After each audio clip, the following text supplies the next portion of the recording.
잠언서 17장 14절 같이 두 번 읽습니다. 다투는 시작은 둑에서 물이 새는 것 같은즉 싸움이 일어나기 전에 시비를 그칠 것이니라. 다투는 시작은 둑에서 물이 새는 것 같은즉 싸움이 일어나기 전에 시비를 그칠 것이니라. 아멘.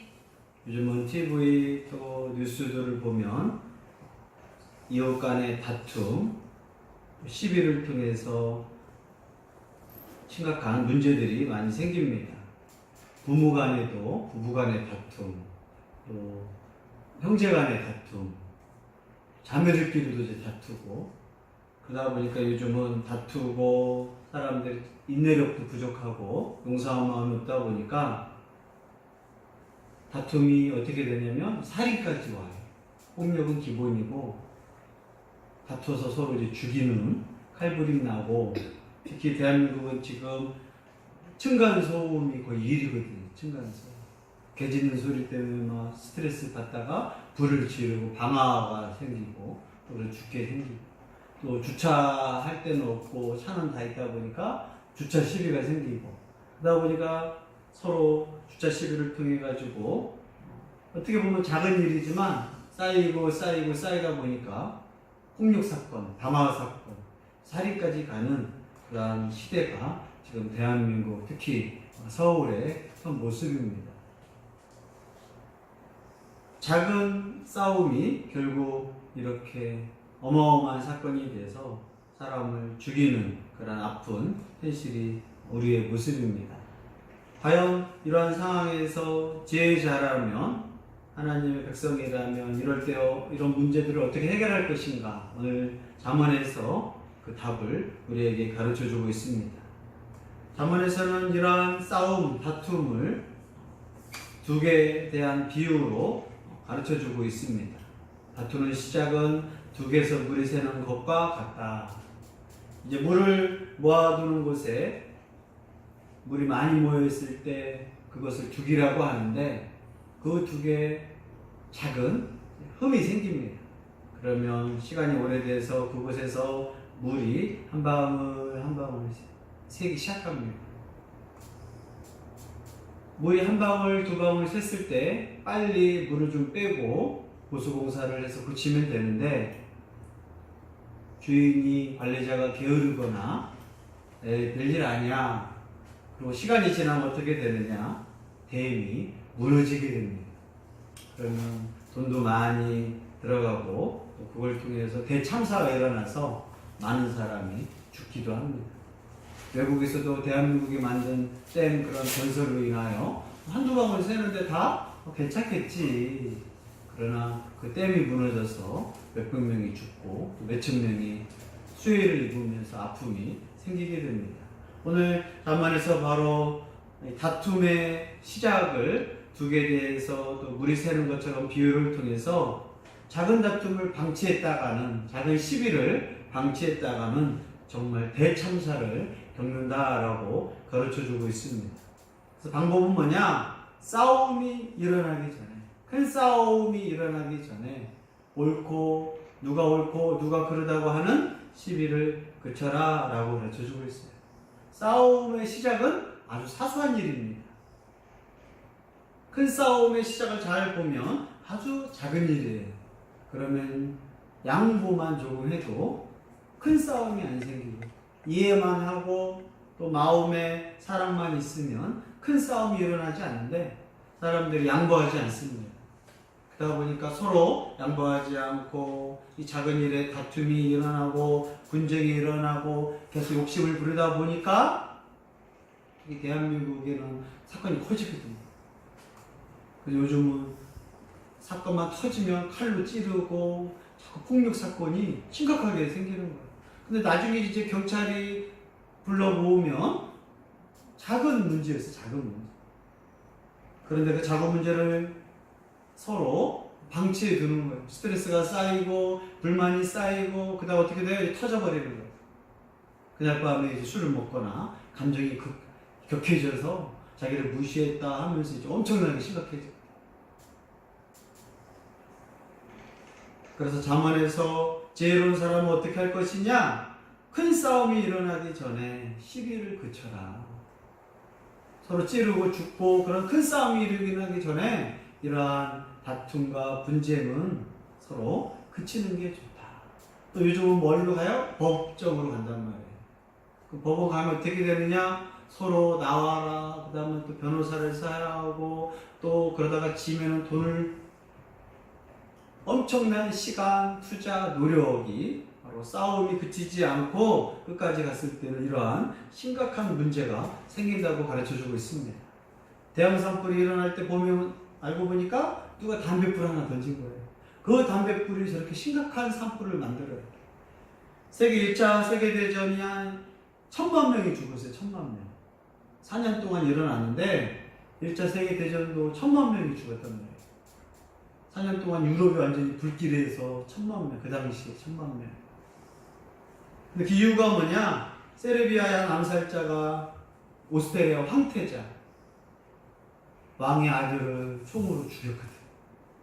그 하나의 사건, 그 암살 사건이 1차 세계대전이 터뜨리면서 1천만 명의 사람이 죽는 어마어마한 그러한 대재앙의 시작은 알고 보니까 한 사람의 잘못된 욕심과 실수로 이런 심각한 문제가 생겼습니다.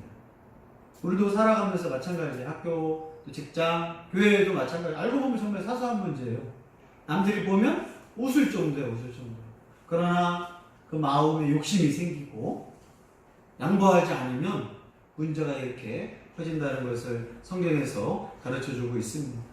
하나님 믿는 사람이라면 진리 문제가 아닌 이상 그렇게 막 다투고 싸우는 것은 지혜롭지 않다라고 성경에서 가르쳐주고 있습니다.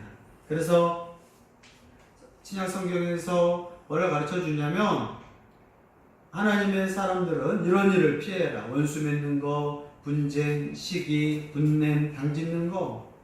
갈라디아서를 통해서 특히 분쟁, 하나님의 사람이 자꾸 사람이랑 다투는 것은 합당하지 않다. 또 야고보서도 뭘 조심하라고 했느냐? 독한 시기와 다툼. 자꾸 시기하고 다툼이 나오는 것은 하나님의 사람도 아니고 하나님께 내려온 것도 아니고 그 세상적인 방법, 욕심적인 방법, 사탄적인 방법이므로 시기와 다툼은 멀리하라고 가르쳐주고 있습니다. 믿음의 사람들 조심할 것들 가르쳐줄 때 특히 우리 구약에 보면 아브라함이 나와요. 이제 아브라함이 조카 롯이랑 살다 보니까 서로 자기의 양떼, 자기의 짐승들을 먹이는 그러한 물 속에서 이제 다툼이 생긴 거예요. 아브라함의 목자들은 우리 양떼부터 물을 먹이겠다. 롯의 또 사람들은 우리 양떼부터 물을 먹이겠다. 네가 양보해라. 아니다, 네가 먼저 양보해라. 삼촌이 양보해야지. 아니, 조카가 양보해야지. 그러면서 롯의 사람들과 아브라함의 사람들 막 싸움이 났어요. 만약에 여기서 지혜롭지 못했으면 어떻게 돼요? 아브라함과 롯은 서로 심각한 문제가 생길 수 있었어요. 근데 이 상황을 알고 아브라함이 양보합니다. 둘이 있기는 이제 너무나 축복을 많이 받아서, 복을 많이 받아서 같이 있을 수가 없어요. 풀은 한계가 있으니까. 우물물도 한계가 있으니까. 그래서 이제 어떻게 하겠어요? 조카 롯이 먼저 말하면 좋은데 말을 안 하고 가만히 있지. 누가 말해야겠어요? 삼촌이 말해야 돼요? 조카가 말해야 돼요? 믿음이 더 있는 사람이 말하는 거예요. 어쩔 수 없잖아. 삼촌이 말해야 하는 법이 어디 있어요? 싸우는 거 있어. 응? 삼촌 입장에 삼촌이 말해야 어른인데? 그렇잖아요. 조카가 말해야지. 따지고 보면 삼촌이 조카를 도와주고 있는데 좀 양보해야지. 누구라고 편드는 순간 싸움 나는 거예요. 근데 이때 지혜롭게도 아브라함이 롯아, 우편하고 좌편이 있다. 네가 오른쪽으로 간다고 하면 나는 왼쪽으로 가고 내가 왼쪽으로 가면 나는 오른쪽으로 갈게. 멋진 양보를 한 거예요. 근데 롯이 눈을 열고 보니까 어느 쪽이 더 아름답느냐? 소돔과 고모라 그쪽을 보니까 아주 풍요롭고 발전한 그 지역이라서 삼촌, 제가 더 좋은 곳으로 가겠습니다. 아브라함은 그래 나는 그러면 너와 같이 부딪히면 또 양떼랑 또 목자들이 싸울 수 있으니까 나는 더 좋지 않지만 반대쪽으로 가겠다. 이게 하나님을 믿었던 아브라함의 모습이었어요. 결국 아브라함은 누가 함께하는 게 중요한 거예요. 하나님이 함께하는 게 중요하고 하나님 방법으로 하는 게 제일 중요하거든요. 좋은 것을 먼저 가는 게 중요한 것이 아니야. 인간의 방법은 좋은 것을 택하지. 롯은 어떻게 느꼈어요?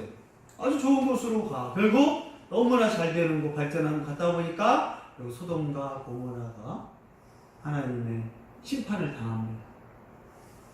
우리도 인간적으로 고기가 가죠. 아브라함은 바보 같지. 결국 아브라함이 롯을 구하러 가거든요. 이 지혜로운 양보, 삼촌이지만 힘이 더 있지만 양보했을 때 이런 문제가 안 생깁니다. 만약에 아브라함이 양보 안 했으면 삼촌이 양보하세요. 조카가 양보해야지. 심각한 문제가 생길 수 있는데 아브라함의 양보로 말미암아 지혜롭게 되었고 아브라함은 또 하나님의 복의 사람이었고 롯은 또 욕심 꾸러기였던 거예요. 더 좋은 곳으로 간 거지. 성경에서 자세히 말하지 않지만 결국 롯은 더 풍요로운 곳으로 더 부유한 곳으로 이제 가게 되는 인간 머리가 그렇거든. 더 좋은 곳으로 가는 거지. 그러나 그곳이 다 좋은 것은 아닌 거지. 아름답고 발전한 곳에는 타락이 심해요. 인류 역사상 문명이 발달하고 정말 선진국이라고 하는 곳에서 돈이 발달한 것은 뭐하냐? 우상숭배.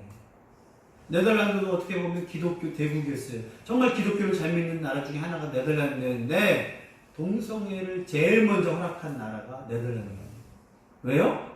네덜란드가 풍차를 개발해서 무역 강대국이 돼서 돈이 어마어마해요.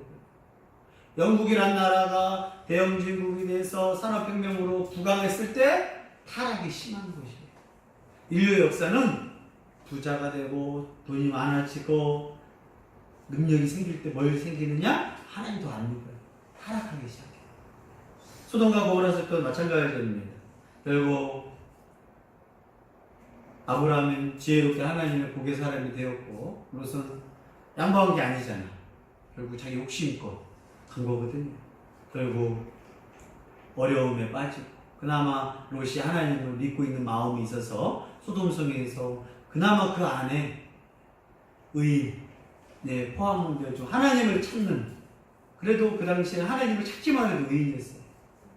그럼에도 불구하고 롯은 너무나 문명이 발달된 곳에 가서 결국 가정이 무너지고 하나님의 심판을 당하는 아픔을 보게 됩니다. 우리가 살아가면서 친구들 모임에서 교회도 마찬가지고 직장도 마찬가지 싸우는 거 보면 양보하지 않으세요. 양보하면 되는데 양보하지 않아. 그럼 어떻게 해요? 싸우는 거예요. 누가 먼저 먹을 거야? 저요 하면 싸움 나잖아. 서로 눈 공격하고 누가 먼저 하면 좋겠어요? 교회에서도 마찬가지예요. 그러나 하나님의 사람은 다툼과 시기를 싸우기 전에 그치는 사람이 지혜로운 사람이다. 그 잠언서에서 누가 지혜롭느냐?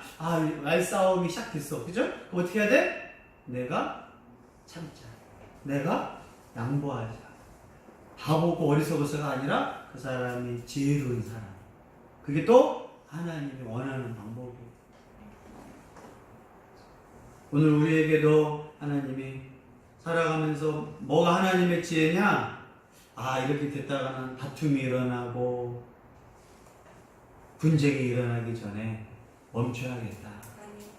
이익을 떠나서 괜히 내가 욕심부리고 더 누가 옳습니까 하다가 결국은 법원 가가지고 피곤해지고 사건이 커지고 괜히 그 조금 아끼려다가 어마어마한 사건이 터지는 거 보면 욕심. 이기겠다는 게 아니라 욕심 때문에 싸우는 거거든요. 양보하면 될 걸. 단 하나님 믿으면서도 절대 양보하면 안 되는 게 진리 싸움이에요. 성경에 하나님 말씀이라는 거. 그런 걸 위해서는 또 양보하면 안 돼. 진리에 대해서는 정말 목숨을 걸고 하나님의 진리를 지키는 것은 중요하지만 그 외의 것들을 향하여 우리가 다툼이 일어나고 또 이 작은 이 불씨 하나가 산을 태울 정도로 파괴력이 크거든. 대한민국에 살면서 서울에 살면서 또 대한민국 전체도 마찬가지예요. 매일 인터넷만 켜도 어마어마하게 너무 많더라고. 그러니까 시비가 일어나고 다툼과 분쟁이 일어나기 전에 그치고 양보하는 지혜로운 하나님의 사람 되기를 예수의 이름으로 권면합니다.